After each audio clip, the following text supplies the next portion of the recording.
Toleransi. Nah, kamu di kelas 94 ini tentu punya kan kelas impian, kelas yang kamu inginkan seperti apa? Ya enggak? Kelas impiannya seperti apa? Ya, kelas solid. Nah, kemudian maunya kelas yang mana? Yang solid. Saling apa? Saling menghargai. Saling. Sekarang kita akan coba kita semua untuk menyepakati keyakinan kelas supaya dalam pembelajaran nanti kamu aman, nyaman, ya enggak? Maunya gimana kelas kita tuh? Aman, nyaman kan? Aman, tentram, ya? Nah, sekarang silakan kamu tulis di sini. Ibu membagikan ini dua. Satu, tulis tentang kelas impian yang kamu inginkan seperti apa. Kemudian yang kedua, keyakinan kelas kamu yang kamu inginkan seperti apa. Ya. Nah, keyakinan kelas itu kamu tulis dalam bentuk kalimat positif. Misalnya apa? Keyakinan kelas saling menghargai. Kemudian apa lagi? Tanggung jawab. Bisa enggak jadikan keyakinan kelas?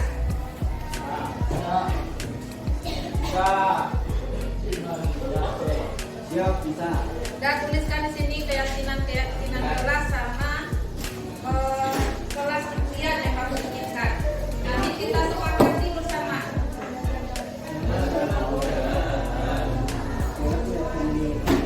Ya, satu keyakinan kelas, satunya apa? Kelas impian. Nah, silakan dituliskan.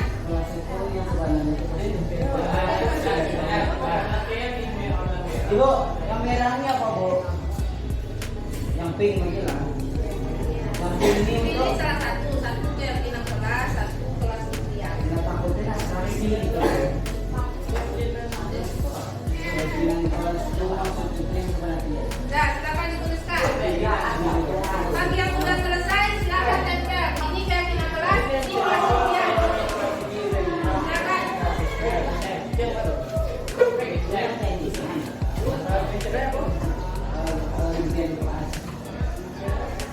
Jadi lawan dari itu Nah, bagi yang sudah silakan ditempelkan, Nak.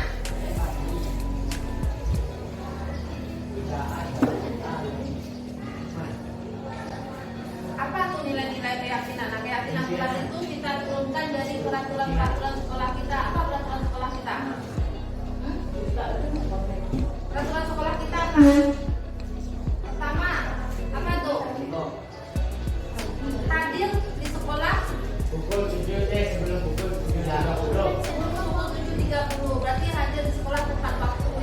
Nah, nilai keyakinan apa tuh kalau ada di sekolah tepat waktu tuh? Disiplin. Nah, kemudian apa lagi?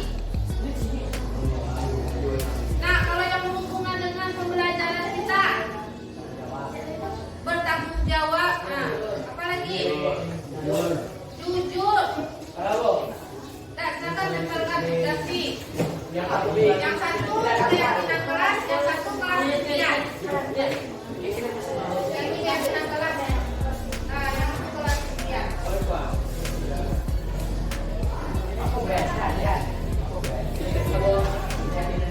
Keyakinan kelas.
Kelas yang bersih, kelas yang kompak, ya, kelas yang damai.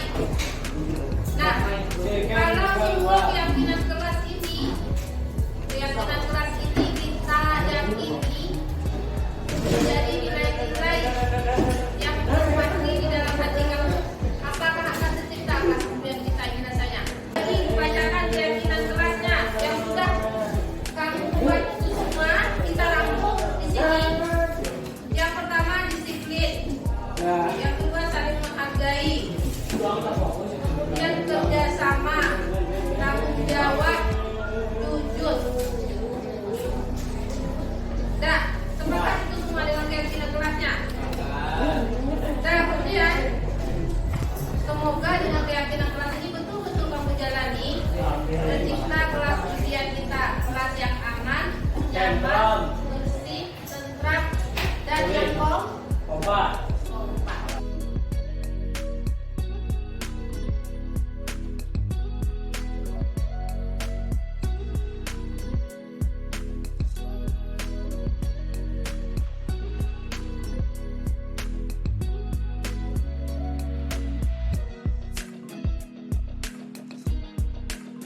Alhamdulillah, sekarang Bu Edianti akan menampilkan yaitu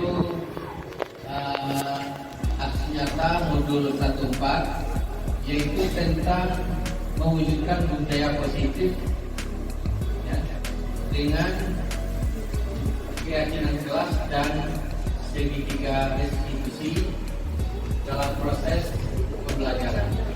Jadi selama mengikuti kegiatan ini, pengajar calon guru penggerak, kita harapkan tentu ada perubahan, khususnya guru penggerak dulu.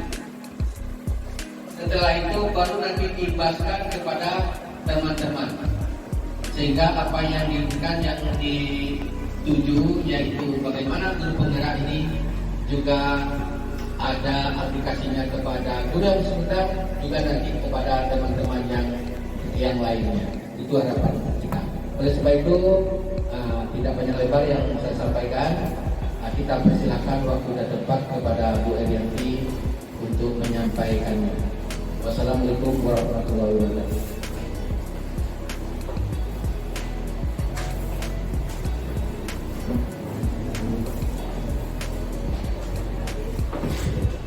Assalamualaikum warahmatullahi wabarakatuh.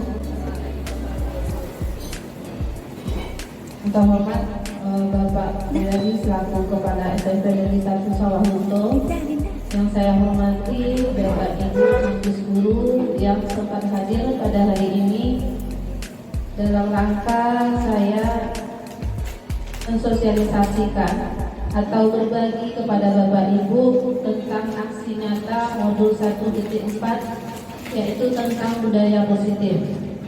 Di sini tema yang saya angkat yaitu mewujudkan budaya positif dengan keyakinan kelas dan segitiga restitusi dalam proses pembelajaran. Jadi Bapak Ibu, ini merupakan salah satu tugas saya, salah satu tugas dari program Guru Penggerak Angkatan 6 ini, dan insya Allah ini diharapkan dapat bermanfaat untuk kita dalam pelaksanaan proses pembelajaran, terutama bagaimana penegakan disiplin positif terhadap peserta didik kita. Baiklah Bapak Ibu, di sini ada beberapa hal yang akan saya sampaikan terkait teori yang sudah saya pahami pada modul 1.4. Yang pertama tentang perubahan paradigma teori stimulus respon ke teori kontrol. Nah, sebelum kita lanjut dengan pahami apa itu teori kontrol, nama permainannya cobalah buka. Nah, jadi di sini silakanlah Bapak Ibu mencari temannya satu berpasangan. Ya, nah boleh Bu Ul sama Pak Kevin. Ya. Bu Dinan sama Bu M boleh. Nah, di sini permainannya cobalah buka. Jadi salah satu di antara kita mengepalkan satu tangan kita, Bapak Ibu. Ya, mengepalkan satu tangan. Kemudian di dalam kepalan tangan kita itu kita menyimpan sesuatu yang sangat berharga. Ya. Kemudian kawan yang lain berusaha sekuat tenaga. Jadi kalau Bu Ul mengepalkan tangan, silakan Pak Kevin untuk berusaha sekuat tenaga membuka kepalan tangan Bu Ul. Ya, boleh dengan membujuk Bu Ul, menghardik, mengintimidasi, memarahi, menggoda, bahkan boleh menggelitik, bahkan menawari dengan uang juga boleh. Asalkan Bu Ul mau membuka kepala tangan Bu Ul. Ya, silakan dilakukan dalam waktu 30 detik.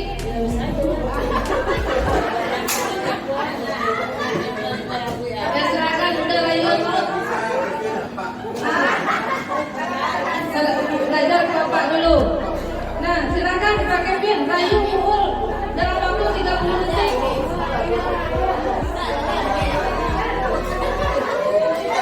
Ya, silakan. Nah, bagaimana? Bu Nova dengan Bu Zura bisa dibuka kepala tangan Bu Nova? Iya, boleh dipaksa. 3 detik pun juga boleh.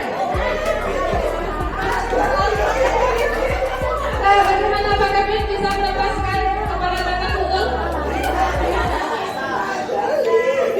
Tidak bisa ya? Bisa.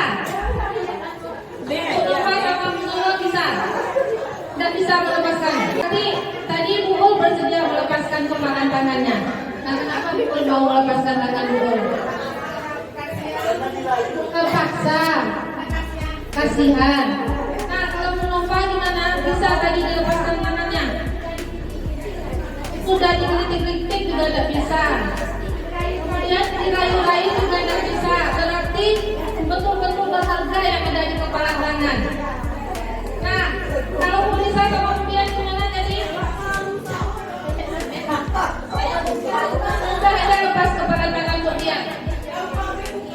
Gampang membukanya. Baiklah, kita lanjutkan. Nah, apakah? Nah, kita jawab pertanyaan ini sama-sama Bapak Ibu. Apakah Anda, nah kalau Bu Ul sama Kevin tadi, apakah Bu Ul membuka kepala tangannya? Ya, membuka. Apa alasan Bu Ul membuka kepala tangan? Karena kasihan tadi. Karena kasihan. Kemudian kalau ada yang menutup, tetap menutup kepala tangannya tadi Bu Nova, tetap menutup. Nah, kenapa tetap menutup Bu Nova?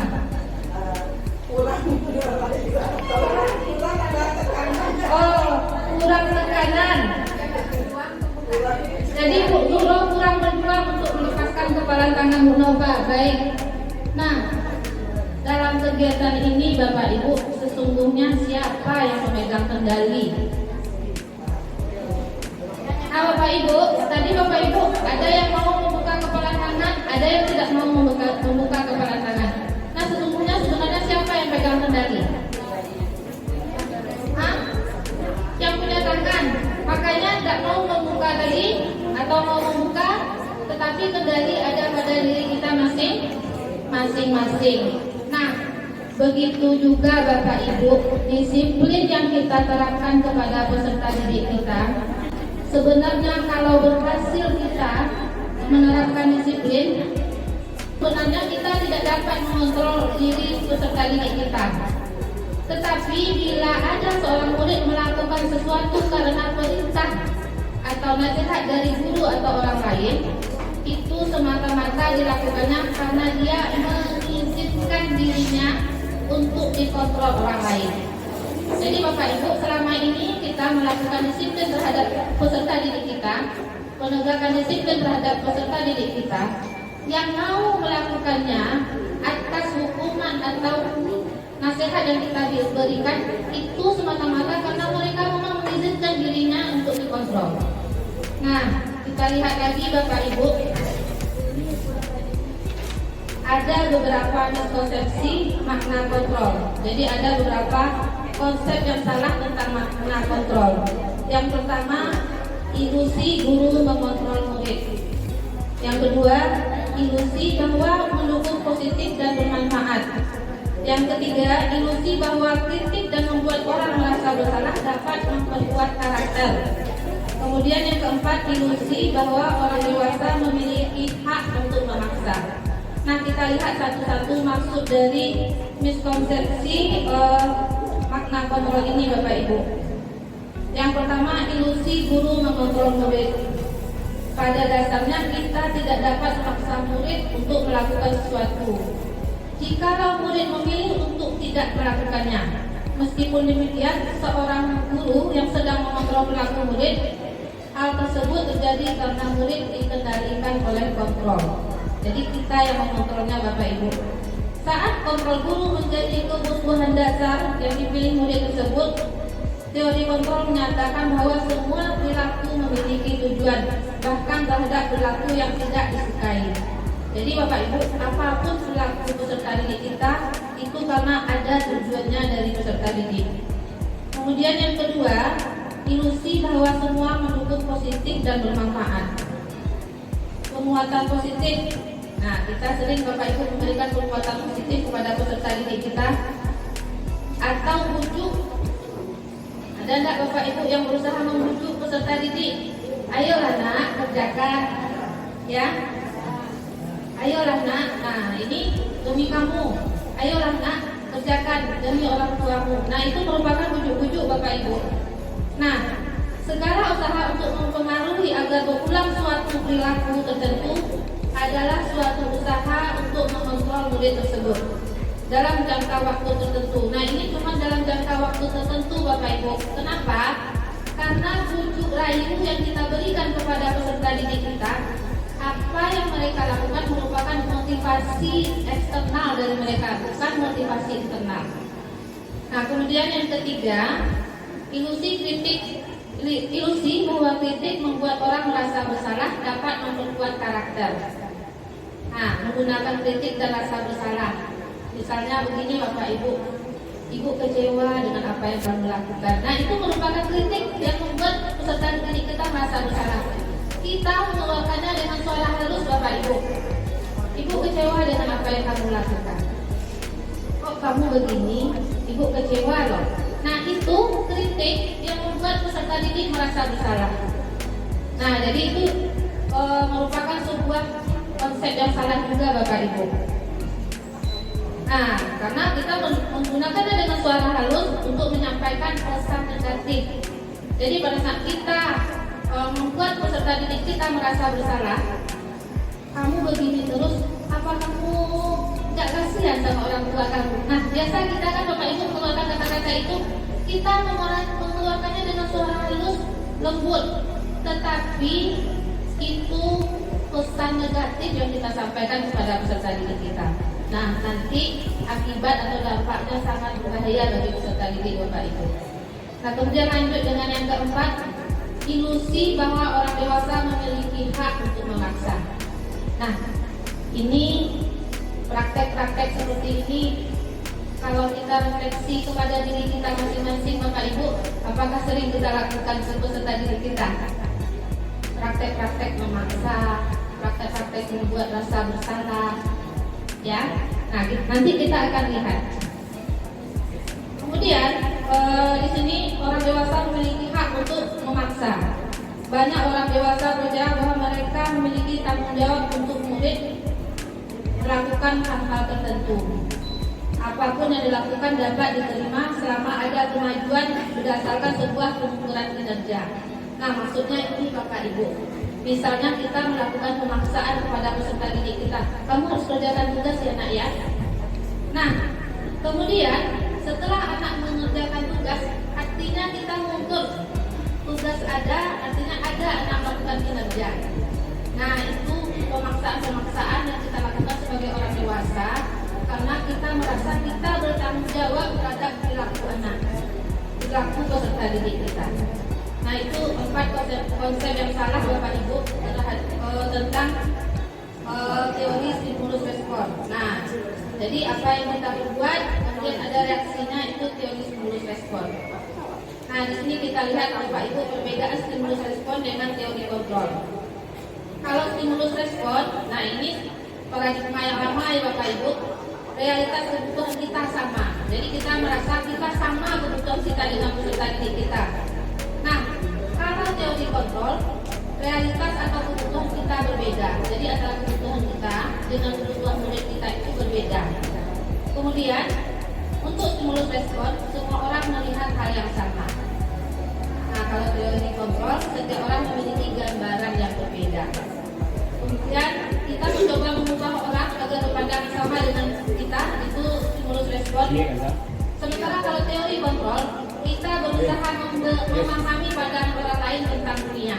Jadi Bapak Ibu, apapun yang terjadi kepada peserta didik kita, kita coba memahami dari sudut pandang mereka, bukan dari sudut pandang kita sebagai guru. Kemudian pada teori stimulus respon, orang lain bisa mengontrol saya. Nah, pada teori kontrol, hanya Anda yang bisa mengontrol diri Anda.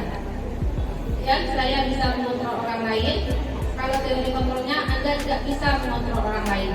Nah, terbukti tadi Bapak Ibu, pada saat kita melakukan permainan cobalah buka tadi, nah, yang memegang kontrol diri adalah diri kita sendiri, bukan orang lain. Kemudian pada teori stimulus respon, pemaksaan ada pada saat bujukan gagal. Jadi pada saat sudah kita bujuk peserta didik kita Bapak Ibu, dengan segala upaya kita bujuk-bujuk, nah, tidak berhasil bujukan, keluarlah pemaksaan. Nah, itu biasa yang terjadi. Kemudian kalau teori kontrol, kolaborasi dan konsensus menciptakan pilihan-pilihan baru. Jadi peserta didik kita yang menciptakan pilihan-pilihan untuk diri mereka sendiri dalam rangka memperoleh kemandirian dan kemerdekaannya. Kemudian kalau stimulus respon, berpikir menang kalah.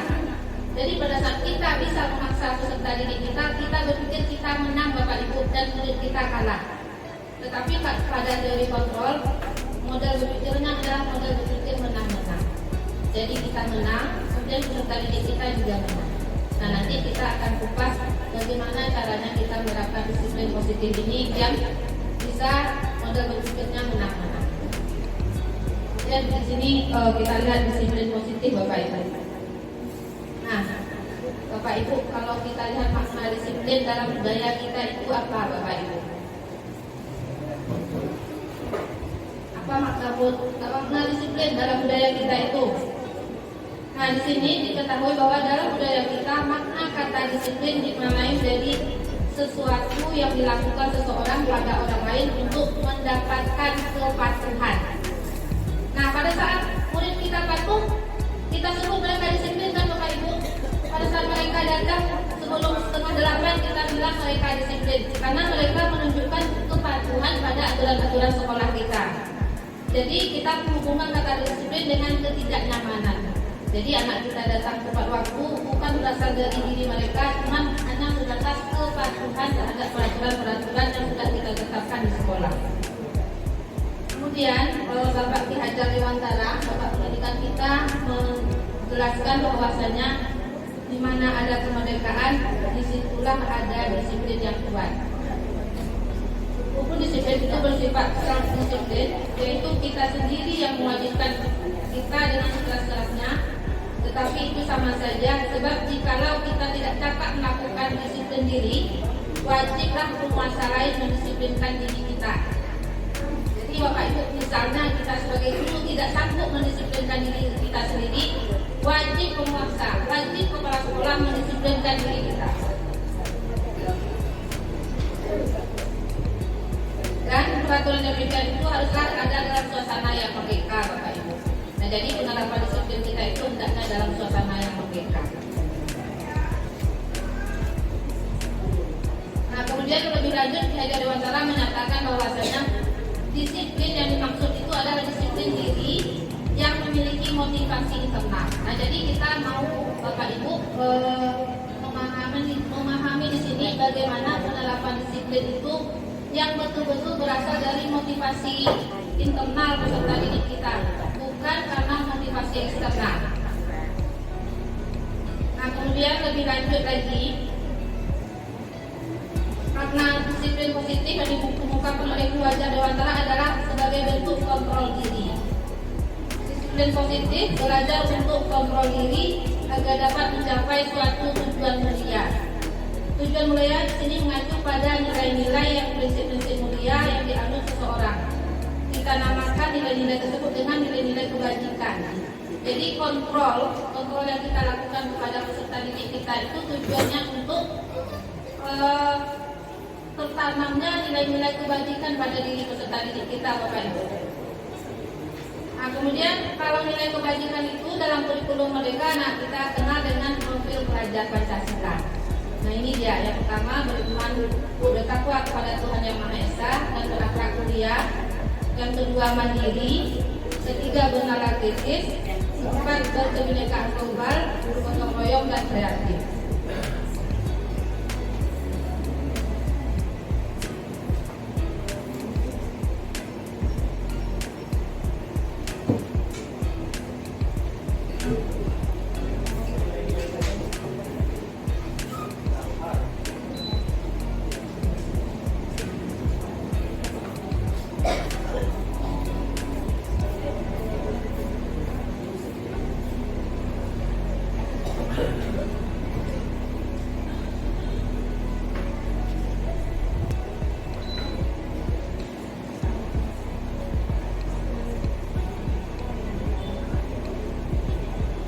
Kemudian kita lanjut dengan motivasi perilaku manusia.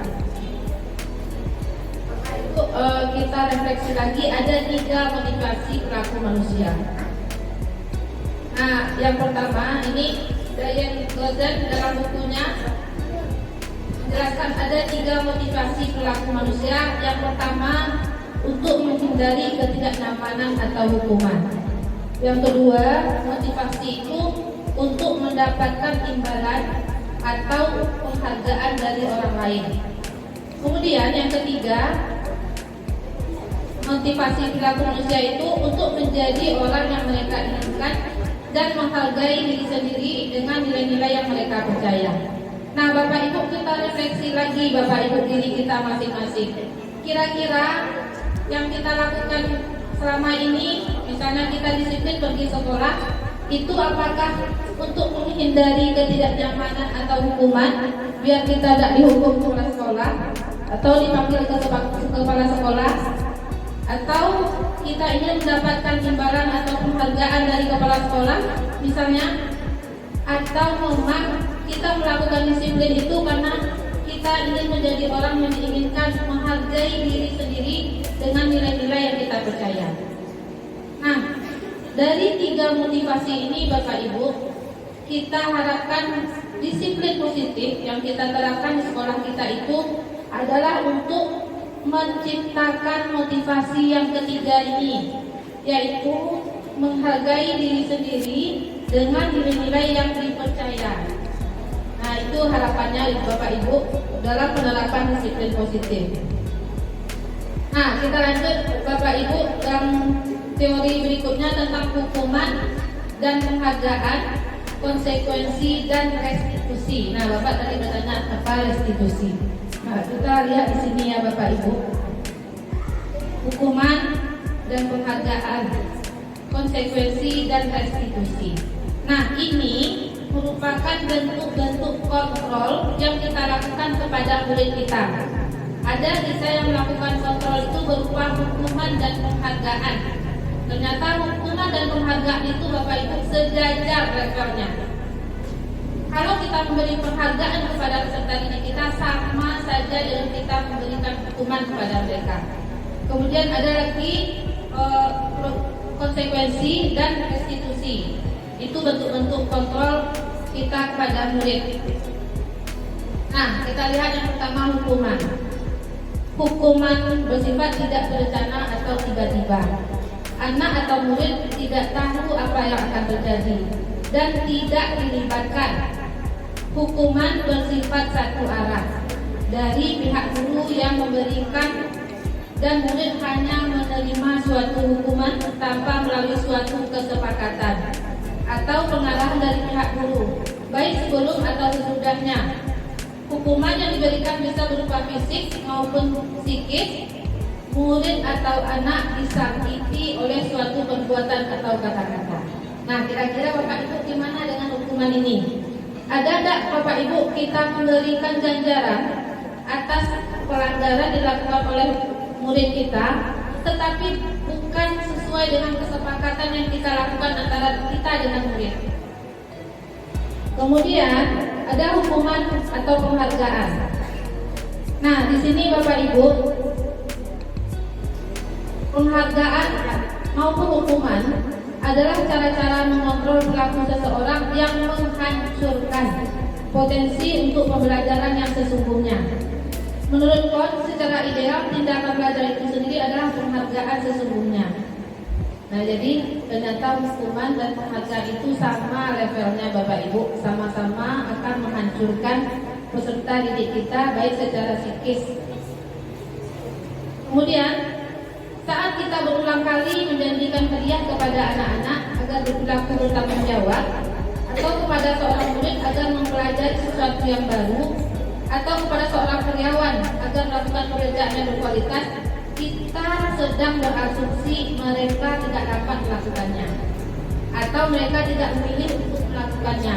Makanya kita berikan penghargaan karena sudah ada asumsi dari pikiran kita. Kalau tidak diberikan penghargaan, mereka tidak akan melakukan. Kalau tidak diberi penghargaan, tidak akan dikerjakannya apa yang kita suruh. Nah, itu untuk penghargaan Bapak Ibu. Kemudian diukur oleh penghargaan. Nah, ternyata penghargaan itu pengaruh jangka pendek dan jangka panjang.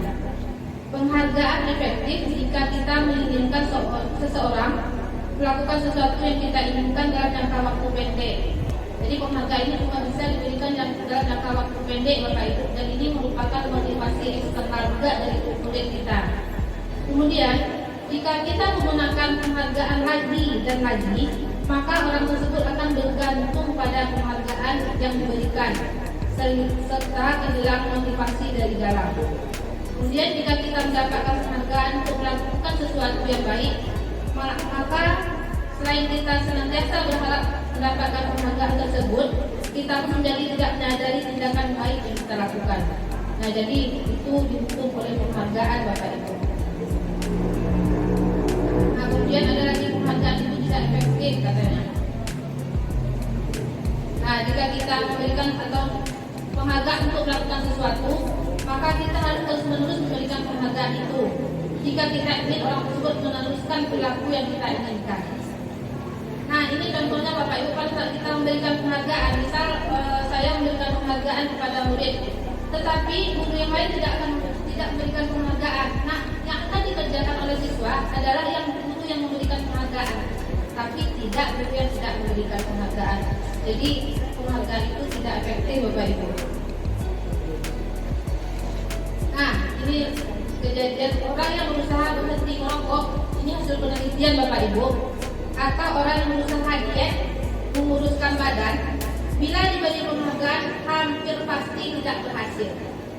Nah, contohnya kami selalu diberi kalau coba kurus agak 3 kilo saja. Tidak berhasil Bapak Ibu, malah makin gemuk. Ya, bukan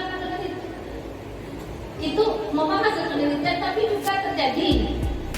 Ya, seperti saya, semakin diberi penghargaan semakin gemuk.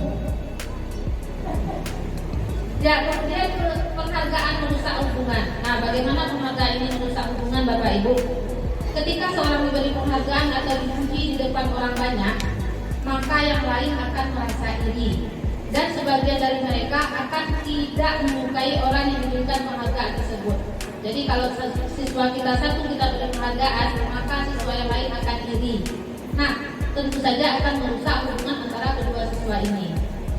Kemudian, jika seorang guru memberikan penghargaan kepada murid-muridnya, besar kemungkinan murid-muridnya termotivasi hanya untuk menyenangkan gurunya.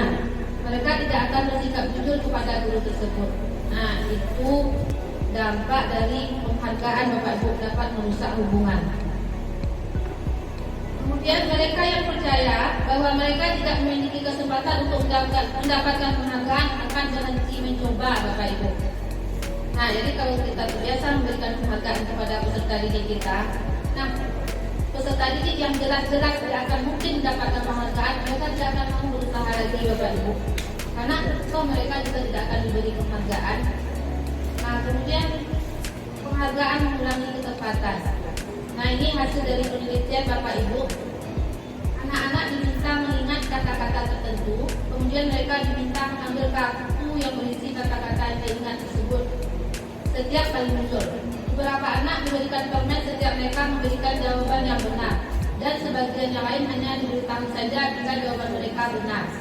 Hasilnya, anak-anak yang mendapatkan permen jawabannya banyak yang tidak tepat dibandingkan anak-anak yang hanya diberitahu jawaban yang benar. Jadi itu tidak efektifnya penghargaan itu Bapak Ibu. Jadi sama saja penghargaan itu levelnya dengan pemberian hukuman. Nah, kemudian penghargaan menghukum. Nah, menghukum siapa Bapak Ibu? Jadi penghargaan ini menghukum peserta didik yang tidak mendapat penghargaan. Misalnya dalam sistem ranking. Nah, kita masih menggunakannya Bapak Ibu. Sistem ranking. Mereka penghargaan dan hukuman adalah hal yang sama karena keduanya mencoba mengendalikan perilaku seseorang. Karena orang pada dasarnya tidak suka dikendalikan. Dalam jangka waktu lama, penghargaan akan dilihat sebagai hukuman. Jika suatu penghargaan diharapkan, namun Anda tidak mendapatkannya, Anda akan merasa dihukum. Nah, seperti itu dihukum oleh penghargaan itu Bapak Ibu dampak negatifnya.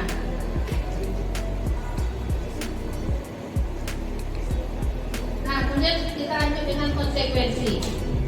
Nah, kalau disiplin, penegakan disiplin dalam bentuk konsekuensi ini Bapak Ibu sudah terencana atau sudah disepakati sebelumnya. sudah dibahas oleh murid dan guru. Umumnya bentuk-bentuk konsekuensi dibuat oleh pihak guru atau sekolah dan murid sudah mengetahui sebelumnya konsekuensi yang akan diterima bila ada pelanggaran. Ini Bapak Ibu, kalau misalnya anak kita terlambat, sudah ada konsekuensinya. Misalnya yang wujud ya, tidak mengerjakan PR, nah sudah ada kesepakatan sebelumnya bahwasanya nanti kamu terlambat pulangnya karena harus selesaikan PR-nya terlebih dahulu. Nah berarti itu merupakan konsekuensi. Anak sudah tahu kalau mereka akan diberikan konsekuensi seperti itu kalau melakukan pelanggaran. Jadi yang konsekuensi ini sudah diketahui oleh murid sebelumnya. Nah, sikap guru di sini senantiasa memonitor murid. Nah, jadi Bapak Ibu, kalau konsekuensi ini capek juga kita sebagai guru Bapak Ibu karena kita harus memonitor semua perilaku murid kita. Nah, kemudian kita lanjut dengan restitusi. Ini merupakan langkah penegakan disiplin yang ketiga Bapak Ibu setelah hukuman dan penghargaan. Kemudian konsekuensi yang ketiga adalah restitusi. Nah, restitusi ini adalah proses menciptakan kondisi bagi murid untuk memperbaiki kesalahan mereka sehingga mereka bisa kembali pada kelompok mereka dengan karakter yang lebih kuat. Restitusi juga merupakan proses kolaboratif yang mengajarkan murid untuk mencari solusi untuk masalah mereka dan membantu murid berpikir tentang orang seperti apa yang mereka inginkan dan bagaimana mereka harus memperlakukan orang lain. Nah, di sini Bapak Ibu, kalau tadi kita melakukan pelanggaran terhadap penegakan disiplin atau peraturan sekolah kita, nah kita ajak mereka berdiskusi, kemudian kita fasilitasi mereka untuk memperbaiki kesalahan mereka sendiri. Nah, jadi ini harapannya yang timbul adalah motivasi dari dalam diri mereka. Karena mereka kita akan tanyakan, kamu mau jadi orang seperti apa? Atau nilai-nilai apa yang kamu yakini? Nah, itu untuk restitusi Bapak Ibu. Jadi, restitusi membantu murid menjadi lebih memiliki tujuan. Disiplin positif, memulihkan dirinya setelah berbuat salah, penekanan bukanlah pada bagaimana berlaku untuk menyenangkan orang lain Bapak Ibu kalau restitusi. Atau menghindari ketidaknyamanan. Namun tujuan dari restitusi adalah menjadi orang yang menghargai nilai-nilai kebajikan yang mereka percayai. Nah, itu dia kalau restitusi Bapak Ibu bedanya dari hukuman dan penghargaan kemudian konsekuensi tadi.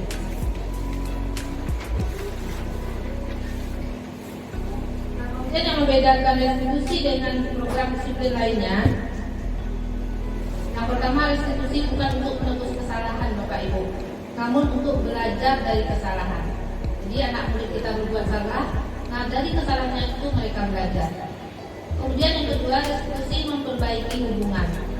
Yang ketiga, restitusi adalah tawaran, bukan paksaan. Jadi kita tawari peserta didik kita itu untuk memperbaiki kesalahan mereka dengan cara mereka, bukan dengan cara kita Bapak Ibu. Dan restitusi menuntut untuk melihat ke dalam diri. Restitusi mencari kebutuhan dasar yang mendasari tindakan. Kemudian yang keenam, restitusi diri adalah cara yang paling baik Bapak Ibu. Restitusi fokus pada solusi dan mengembalikan murid yang berbuat salah pada kelompoknya. Jadi kalau kita melaksanakan restitusi ini, pendekatan restitusi dalam menangani persoalan peserta didik kita Bapak Ibu, mereka tidak akan maju kembali ke kelasnya.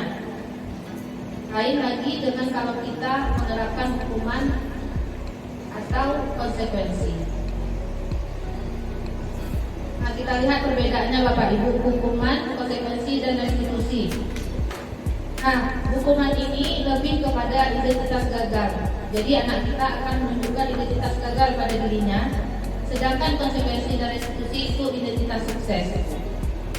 Jadi kalau hukuman itu sesuatu yang menyakitkan harus terjadi. Jadi apapun namanya hukuman pasti menyakitkan Bapak Ibu. Kemudian kalau yang konsekuensi sesuatu harus terjadi. Kalau restitusi merupakan pilihan. Jadi kita anak itu memberikan pilihan Bapak Ibu. Kemudian kalau hukuman tidak nyaman untuk murid atau anak untuk jangka panjang. Kemudian kalau konsekuensi tidak nyaman untuk murid atau anak untuk jangka waktu pendek. Kemudian kalau restitusi memuatkan untuk murid atau anak dalam jangka waktu panjang. Nah, kalau hukuman Bapak Ibu, korban mendapatkan keadilan. Nah, jadi kita pikir hukuman yang kita berikan kepada peserta didik itu merupakan suatu keadilan yang kita lakukan kepada mereka. Nah, kalau konsekuensi, korban bisa diabaikan. Kemudian kalau restitusi, korban mendapatkan ganti. Nah, kemudian untuk hukuman, murid atau anak akan tersakiti. Kalau konsekuensi, murid atau anak dibuat tidak nyaman. Sementara kalau restitusi, murid atau anak mendapatkan penguatan mereka. Nah, apa yang terjadi Bapak Ibu kalau kita memberikan hukuman? Perilaku anak ada yang pasif atau agresif meningkat. Pernah tidak Bapak Ibu kita sudah memberikan hukuman pada anak, memberikan konsekuensi kepada anak, tapi ternyata anak yang kita beri hukuman berikutnya, pertemuan berikutnya atau minggu-minggu berikutnya itu juga anak yang membuat permasalahan. Nah, contoh di lokal saya Bapak Ibu itu saja anak muridnya. Sejak saya belajar tentang restitusi ini Bapak Ibu, sudah dari awal pembelajaran saya itu saya menerapkan restitusi kepada mereka. Tapi masih belum berhasil, belum sukses lagi tindakannya. Dan kemudian, kenapa? Karena dalam hukuman yang kita berikan kepada anak itu akan menimbulkan yang pertama perilakunya pasif, pasti dihukum. Nah, kemudian atau malah lebih agresif. Dan pada hukuman peraturannya adalah kamu harus. Nah, itu yang kita katakan kepada anak kita. Peraturannya adalah kamu harus. Nah, kalau konsekuensi kita akan bertanya, apa peraturannya? Apakah mampukah kamu melakukannya? Dan kita akan ucapkan terima kasih kalau mereka mau melakukannya. Nah, kalau restitusi Bapak Ibu, yang akan kita tanyakan kepada peserta didik kita, apa yang kamu yakini? Apa yang bisa kamu lakukan untuk memperbaiki masalah ini? Nah, jadi pertanyaan-pertanyaan kita berikan dan peserta didik akan coba mencari jalan keluar. Kalau hukuman Bapak Ibu, murid atau anak membenci peraturan. Sementara untuk konsekuensi, murid atau anak menghormati peraturan. Si murid atau anak menghormati dirinya dan orang lain. Nah, itu dia Bapak Ibu.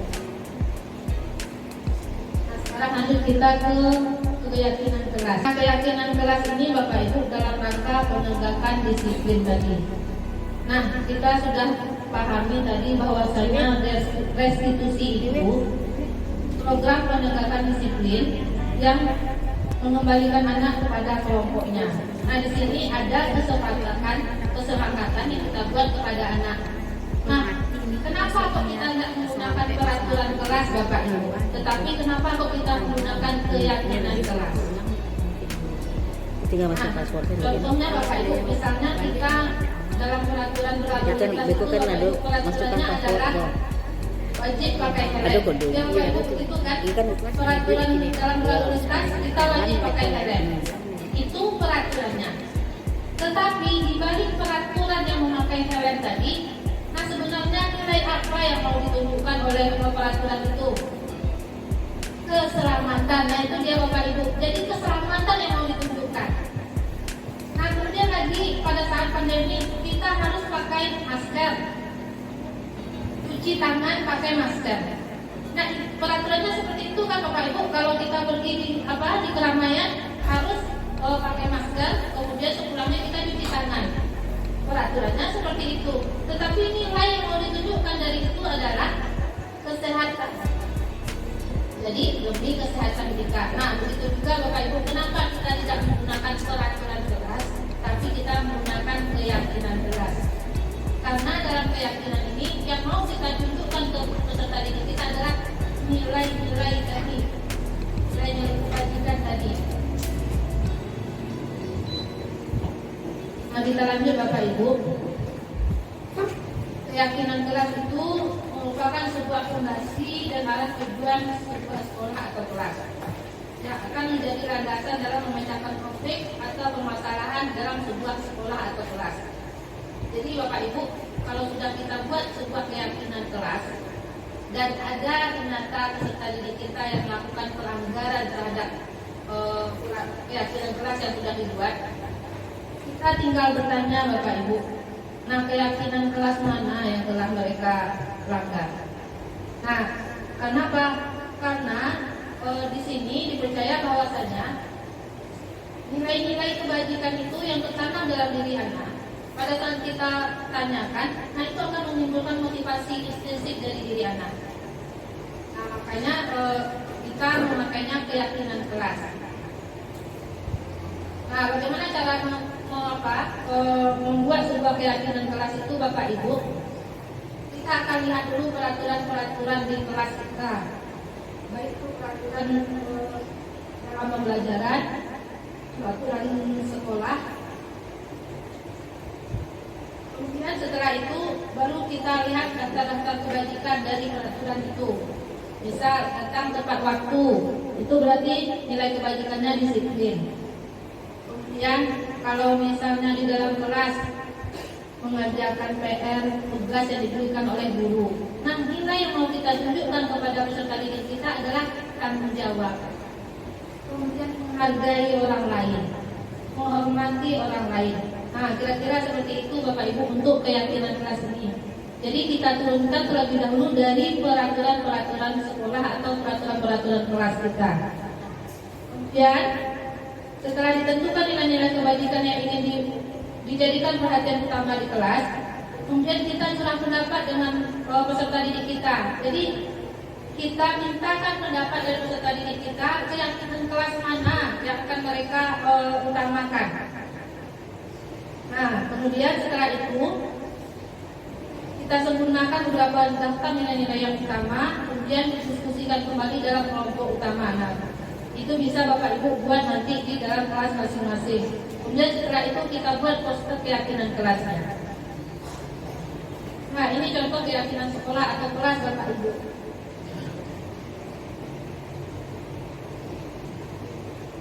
Nah, ini contohnya, contoh untuk kelas 1. Setiap anggota kelas perlu belajar. Nah, itu contoh keyakinan kelas 1 Bapak Ibu. Setiap anggota kelas perlu senang. Setiap anggota kelas perlu melakukan tugas. Setiap anggota kelas perlu saling menghargai. Nah, ini bahasanya lebih sederhana karena untuk siswa kelas 1. Nah, kemudian untuk keyakinan kelas 7 contohnya Bapak Ibu tentang hormat. Kami meyakini bahwa sangat penting untuk menghormati semua orang dan barang milik orang lain. Nah, itu contohnya. Kemudian yang bekerja, kami meyakini bahwa sangat penting untuk mengerjakan segala pekerjaan atau mengikuti kegiatan yang telah ditugaskan. Kemudian diterima dan dimiliki. Kami meyakini bahwa sangat penting untuk merasa diterima pada suatu kelompok dan saling peduli satu dengan yang lain. Nah, ini contoh untuk keyakinan kelas Bapak Ibu. Jadi berangkat dari keyakinan kelas yang kita buat inilah nanti penegakan restitusi untuk penegakan disiplin positif bagi peserta didik kita. Kemudian kita lanjut dengan kebutuhan dasar manusia. Nah, di sini Bapak Ibu dijelaskan bahwasanya apapun yang dilakukan oleh murid kita itu semua hanya untuk memenuhi kebutuhan dasarnya. Baik yang dia lakukan baik atau buruk, semuanya untuk memenuhi kebutuhan dasar manusia ini. Ada 5. Yang pertama, bertahan hidup, kemudian penguasaan, kemudian kasih sayang dan rasa diterima, kemudian kesenangan serta kebebasan. Kita lanjut Bapak Ibu. Jadi kita harus pahami Bapak Ibu dalam penanganan peserta didik kita kebutuhan dasar mana yang mereka akan penuhi sehingga mereka melakukan pelanggaran. Jadi tidak ada setiap perbuatan peserta didik kita tidak ada alasan, itu tidak ada Bapak Ibu. Semuanya ada alasannya. Kalau ada mereka bertanya, kita tanya kenapa bukan seperti itu? Tidak ada Bu, tidak ada, itu tidak mungkin. Jadi bagaimana cara kita lagi yang menggaji Bapak Ibu supaya menjawab sebenarnya kebutuhan mana yang mereka penuhi dengan melakukan pelanggaran-pelanggaran di sekolah atau di kelas. Nah, kemudian posisi kontrol restitusi. Nah, ini kita akan lihat Bapak Ibu, ada 5 posisi kontrol kita sebagai guru.